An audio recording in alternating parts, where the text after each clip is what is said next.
we are joined by Hall of Famer Steve Atwater. We've got Hall of Famer Champ Bailey, Alex Singleton joining us, Prince Amukamara joining us, Dan Orlovsky joining us. What a show on the DNVR Broncos podcast. We are presented by Bet365. Use that code DNVR365 when you sign up. Deposit $10, place a $5 bet. You're going to get $150 in bonus bets. Without further ado, we've got Super Bowl 50 champ Todd Davis. We've got Henry Chisholm, Zach Stevens, and our man, the myth, the legend, Hall of Famer Steve Atwater. Yes, sir. Let's go, baby. No.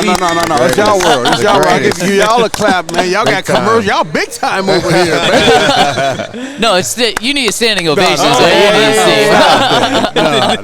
It's all good. Steve, how's New Orleans treating you so far? Everything's pretty good, man. The food is good. The people are nice. I feel safe. So that's the makings of a good day. That is. Can't beat it. You try any like exotic foods while you're here? Like you ever try alligator or raccoon or anything? No. I'm not that adventurous. Now my wife, she may try anything, but no, I'm on the straight and narrow. Okay. Smart man. Yeah. What about you? Have you tried anything? No, I have tried alligator once. It wasn't bad. It's just a little chewy, but I think that's as far as I'll go. Yeah, like, I don't do anything else. Same here. Besides that. I accidentally tried. My wife tricked me. Yeah. I'm like, wait a minute.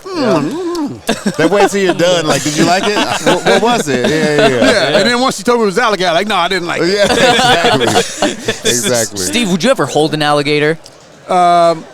If its mouth was taped together, yeah, and it couldn't smack me with its tail, because I've seen alligators smack me with their tail and mess some people up. So, I would do it. A small alligator. Yeah. Because we were in an event earlier this week, and a lot of people in our company were holding an alligator, and it was similar. It was pretty floppy, not going anywhere. But I wanted to stay so far away from that thing. How big was it? It was pretty big. I think it was like 70 pounds. Yeah. Oh, you picked up 70 pounds? No, it wasn't 70 pounds. It was like 30 pounds. Oh. 30 pounds. But he's like that. It felt like 70 Yeah. It looked like it. It was like as big as this table.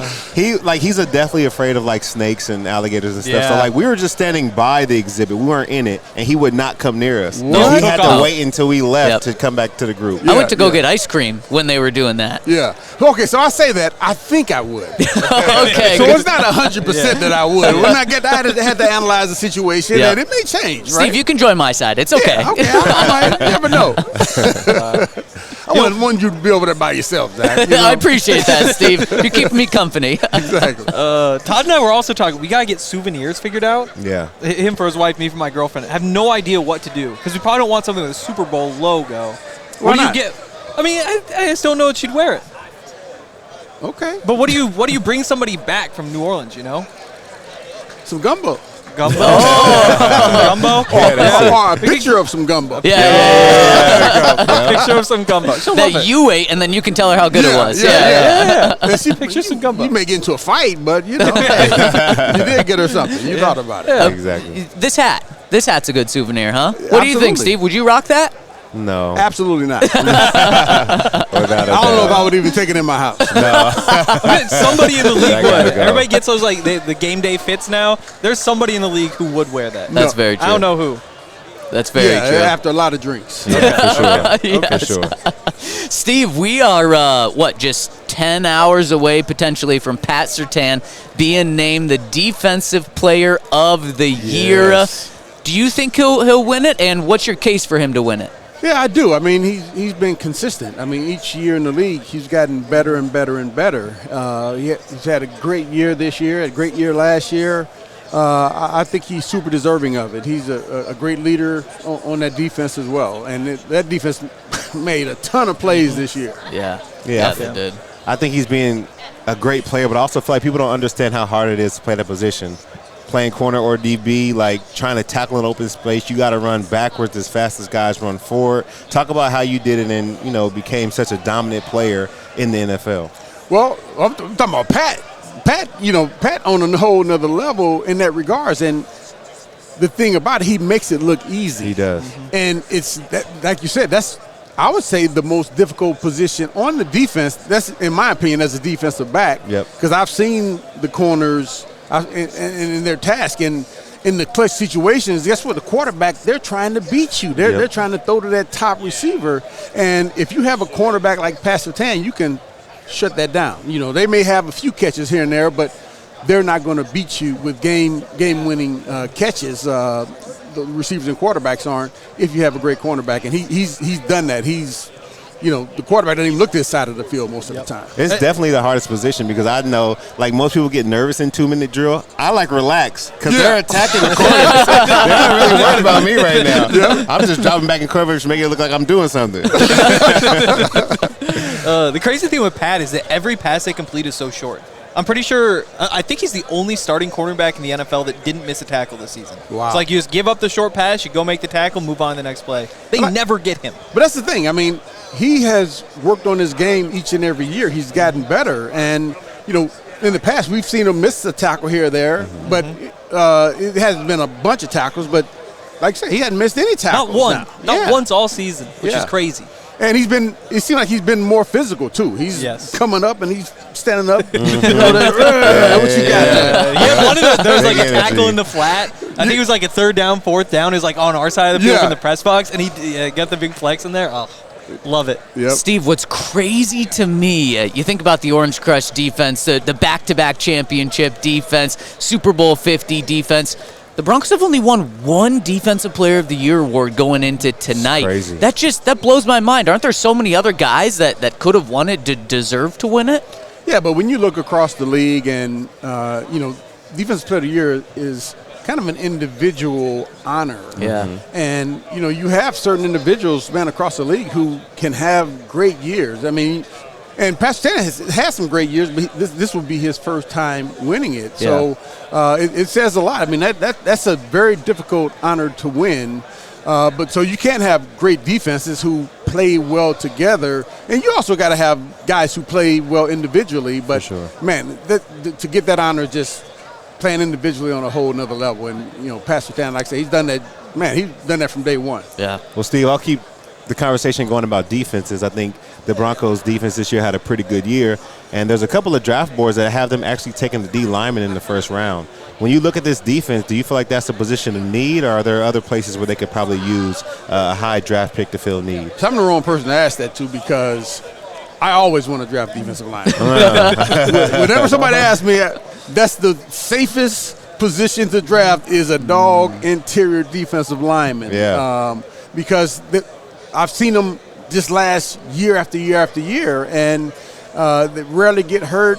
Well, obviously, sometimes you'll have it happen, but, I've seen so many first-round picks at that defensive line position go on and have big-time success. So, yes, I think we should draft that position always. Okay. Yeah. I was a big fan of D linemen, too. Those big boys to keep the old linemen off you. That's right. They're important. Yeah, they help stop the run and put pressure on the quarterback. Yeah, we need that. What did you think how Riley Moss played this season? Because I thought it was incredible. Like, you show up 100%. a little tough at the end of the season, like a couple tough games after the injury, but you have to like what you saw, right? Oh, definitely. Riley Moss is a dog, too, man. He's got the potential to be, a cornerback that's going to equal Pat's, production on the field, man. He's fast, he's tough, he's reliable. I hate that he had the injury this year. And then once he had the injury, then I guess teams said, hey, he may not be all the way back, so they tried to go at him a little bit more. But yeah, definitely I love our cornerbacks. Jaquan McMillan in the slot. Yep. Man, we were solid at that position. Steve, we made it 10 minutes into the interview. This might be a record without talking about Bo Nix. You played with an all-time great, with John Elway. Not saying Bo is John yet, but do you see traits that can make him, that you saw in John, that could make Bo a special quarterback eventually? 100%, because John, one, not only was an accurate passer, but he also could get out of difficult situations with his legs, and Bo Nix does an amazing job of doing that. And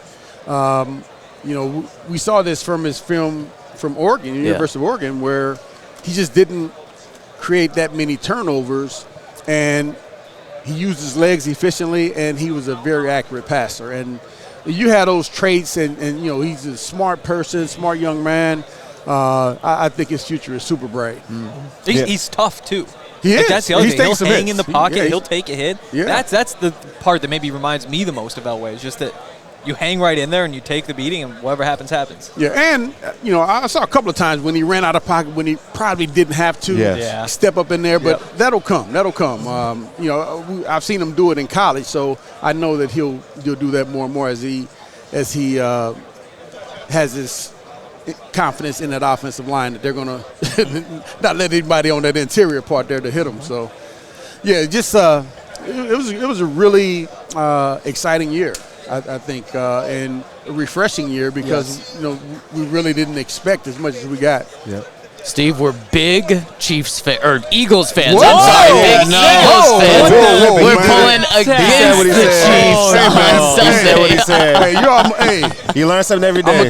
I'm gonna tell you, Zach, you almost got hit by Todd, and I almost came across the table when you said you can't make those kind of mistakes. I know. Baby. You were about to hit me just as hard as you hit the Chiefs in the past. Oh my gosh. We're big Eagles fans. Okay. There we go. This Sunday, how would you want to see the Chiefs lose this game? See, there we go. Now I can say I'm officially not a Chiefs fan. Okay, so here's the dilemma, right? It's like, who do you want to win, and who do you think is going to win? Mm-hmm. Yeah. Those are two different questions. Yep. Because I don't want the Chiefs to win. Yes. But if you put a gun to my head and tell me, like, all right, you got to bet your last $20 on who's going to win, I probably would put it on the Chiefs. Yeah. Unfortunately. Unfortunately, because they find a way to win in these types of games, and that's what I think that's what Sean Payton's trying to build with our team. Yep. Regardless of the game, regardless of the situation, we're going to show up, we're going to give it 110%, and we're going to win those games. Yep. And the Chiefs they've shown it time and time that they can do that. And I know we're trying to get to that point too. Yep. We're definitely trying to get there. And the scary thing about the Chiefs is everybody talks about Mahomes and that offense.